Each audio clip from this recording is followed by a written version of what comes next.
The Stoplight Speech by Tom Seast. The speech. Ask any of my 4 sons and they will tell you that they know the Stoplight Speech. They probably can't recite from memory any famous speeches, like the Gettysburg Address by Abraham Lincoln, I Have a Dream by Martin Luther King, or I Am Not a Crook by Richard Nixon, but they can probably quote the Stoplight Speech word for word. Test of time. The infamous Stoplight Speech has withstood the test of time. Its words gain strength and meaning as time marches on, and I'm sure you'll come to understand why. Origins. Unlike the tragic events that unfolded through time, as evident in the famous speeches mentioned before, the Stoplight Speech has no date or time of origin.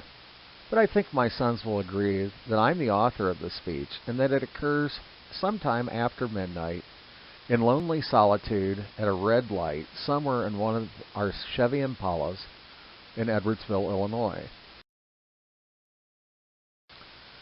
Loneliness.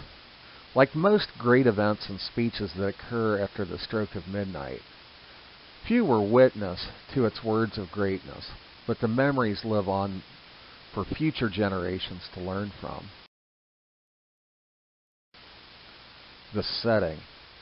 You see, we proceed into the town of Edwardsville at a respectable speed after the stroke of midnight, because the once crowded streets were empty of traffic. We would proceed cautiously, quietly, down the main street towards the quick trip convenience store, only to be stopped by a poorly timed stoplight. The pause.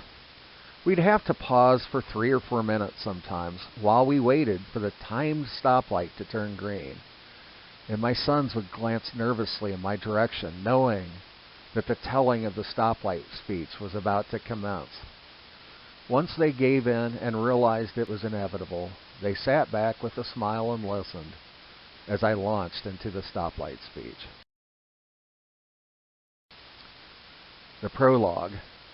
Like all great speeches, the Stoplight Speech has many lessons, many messages, but the main message was that there was no point, no way, no hope. We were stuck.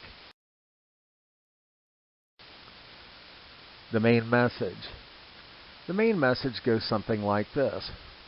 If you come to a place or time in life where something makes no sense, and it persists over time and continues day after day, it has to be in place because of the government.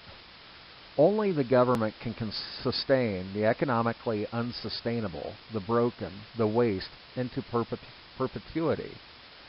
Businesses and individuals can't. We have to ascertain the risk and the reward and discontinue the economically unsustainable, for we cannot print the money to sustain it like government can.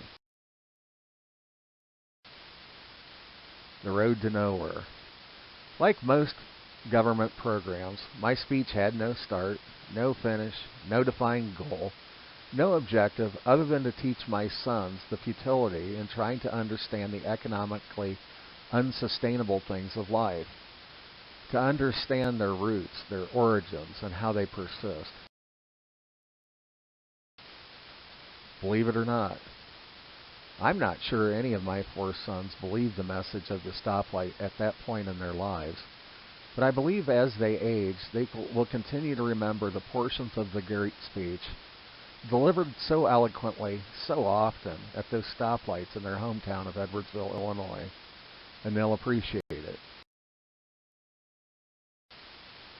Time marches on. Time marches on, and that which makes no sense continues to persist in all its greatness and glory. And now you know the message, the meaning behind the Stoplight Speech. Me. Like most of my roads to nowhere, you don't have to agree with my message or the great words contained in that short Stoplight Speech. But I do appreciate you listening to the message anyway. Feel free to share, follow, and like my ramblings at the links listed below.